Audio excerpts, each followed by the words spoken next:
Welcome to Neighbours. I'm Olga Ruskin. Our guest today is Jim Spilsbury, storyteller, painter, photographer, a pioneer in radio telephones.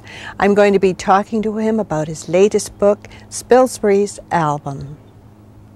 Jim, I was talking to you before on Neighbours, just before The Accidental Airline came out. When was that? Do you recall what year it was published? I'm guessing a little, but I think it was 1988, wasn't it? Well, I'm sure of the 1900, but I think 88. Well, it seems like yesterday. And how has the book been doing? Oh, that book has done very well indeed. We're in our third printing now. Very good. The first book, as you know, Spilsbury's Coast, was now through its, we're out of it, and it's coming out in soft cover. Terrific. In paperback. Yes, paperback, I think you call it. Stiff paperback or whatever, but it'll be less money. Sometime in 1991 then. It's supposed to be at the printers now, because we are out of them. Well, Jim, I was trying to think of how to introduce you, and I was thinking, you're so multifaceted. Tell me some of the things you've done. Well, mainly try to stay out of trouble, but it's taken quite a lot of dodging around. And your trouble makes good stories, I might say. Yeah. Yes. Yeah. I've often said that my looking back on my life, it's been a series of accidents. Some good, some bad. I try to have more good ones than bad ones. Survive the bad ones and take advantage of the good ones. That's quite a good philosophy. I think so, and the only other philosophy I think I have is that it's fun to plan and make elaborate plans and dream things, but I've never in my life had a plan work out. Something always goes wrong, and first thing I have to set my sails as the wind changes and go a different direction entirely. But by being a little flexible, I think that's the secret of any success I may have had. Well, I should mention here that you eventually built up a firm that became the leading exporter of radio telephones. You also started, you had a part in Canada's second largest airlines, because you started Canada's third largest airlines. That was the Queen Charlotte Airlines. And among your occupational skills of having an LDE. Now tell me, what is an LDE? Well, in my particular case, it wasn't accidental, but it was one I had not expected to take advantage of. But if I can just go back a little bit,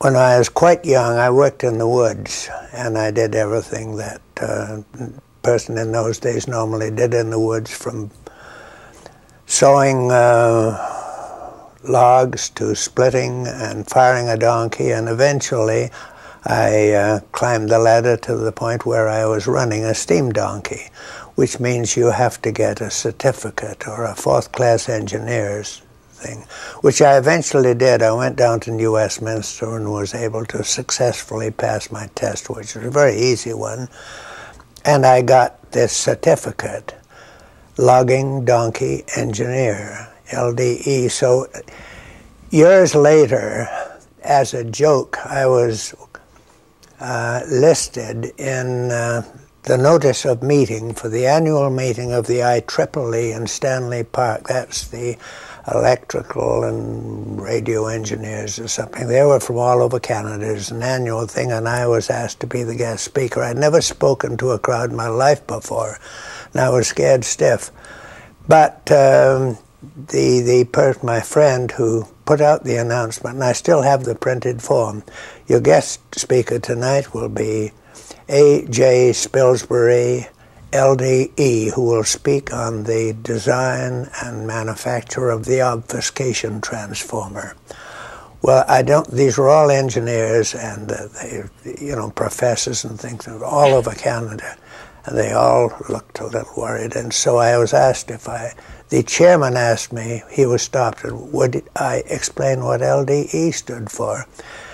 Well, I had seen this coming, and I had it framed under the table, and I held it up to the crowd, and I said, "That's about what I'd expect from an uneducated bunch like this, logging donkey engineer." Well, of course, brought the house down, and from then on, I was in. Terrific, terrific. That's a marvelous Spilsbury story there. Well, your latest book, Spilsbury's Album, how did it come to be? Well, Spilsbury's Album came about by, should I say, maybe popular request. We had such good response in the first two books, Spilsbury's Coast and then The Accidental Airline. A lot of people came back to Howie White, the co-author, and myself, and said, "Gee, those photographs, we really like them. Can we have more photographs?" Well, of course, I've been keeping photographs all my life. Since 1920, I have all my negatives when I first started taking pictures. That's fantastic. And I have literally thousands of them. They're in the archives at the university right now. But they said, "Can't we just have a book of photographs?" And so that's what gave us the idea for book number 3, but I didn't have very much warning on it. We discussed it for quite a while, quite often.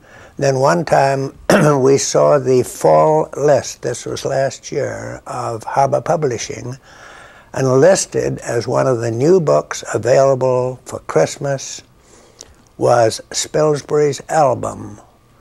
Well, gee, I got on the phone to Howie right away, and I said, "What's all this? Are we going to write another book?" And 5 months later, it was printed, which I think is a bit of a record for a rush job. As I said, you're a very busy person here on the North Shore. But it was a lot of fun to write, and it's a lot of fun to read, too. Yes, you can pick it up anywhere and put it down. Because you accidentally wrote 35,000 words of text, you said here in the book. So there is substantial text that accompanies the photographs as well. Well, you've done many things, and amongst them you've been also a painter. And this is a terrific painting here on the cover. This is where? The one thing the printers forgot was to put a title under it, or a caption, and it should be captioned Northbound Troller. And I still have the painting. It's one of the ones I wrote NSF on, or not, NFS, isn't it? Not for sale. Well, I don't Because until I do something I like better, I'm going to hang on to that one. But it's a beautiful introduction to your book. Really, it has the feel of the coast. Yes, it does. It's a scene that's very evocative of our coast.